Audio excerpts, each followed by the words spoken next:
c'est l'idée que quand on fait de la politique, on est un professionnel, éventuellement, je le disais tout à l'heure, mais surtout, on emprunte à des formes de grandeur qui sont spécifiques, qui sont particulières. Par exemple, le dévouement, le désintéressement, une certaine disposition à s'effacer en tant qu'individu pour privilégier le service de l'institution.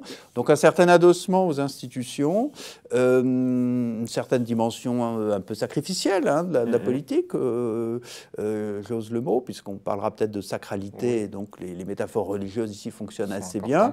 Voilà, donc l'idée que c'est aussi un monde à part par le fait que c'est un monde qui exige beaucoup de ceux qui s'y consacrent autour de l'intérêt général, du bien commun, etc. Ça, c'est un imaginaire. Je ne suis pas naïf, on sait bien que ce n'est pas la réalité de ce qu'est l'exercice du pouvoir par la classe politique. Mais en tout cas, ceux qui veulent faire de la politique doivent se référer à ça.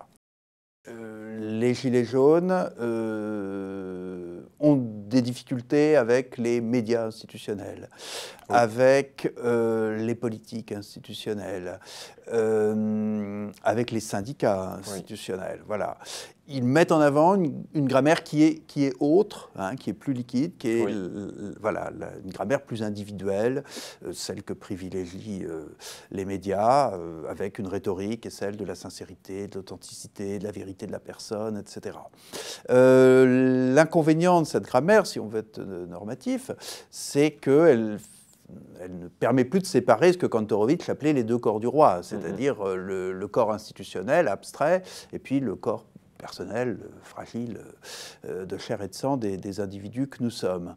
Et effectivement, le fait de passer d'une interpellation de l'élu local à sa permanence, ou du député à sa permanence, à une interpellation à son domicile privé, voilà, c'est une chose qui évidemment m'intéresse beaucoup parce que, et c'est en lien avec tout ce qu'on a dit jusqu'à présent, ça témoigne d'un relatif recul des conceptions institutionnalisées du monde et des grammaires institutionnelles. Et de ce point de vue-là, j'ai évidemment un peu tendance à considérer que les Gilets jaunes, c'est un peu l'autre face du macronisme. C'est-à-dire que, voilà, Macron lui-même a beaucoup joué sur la confusion des deux corps, et donc à l'arrivée, ça donne ça, quoi.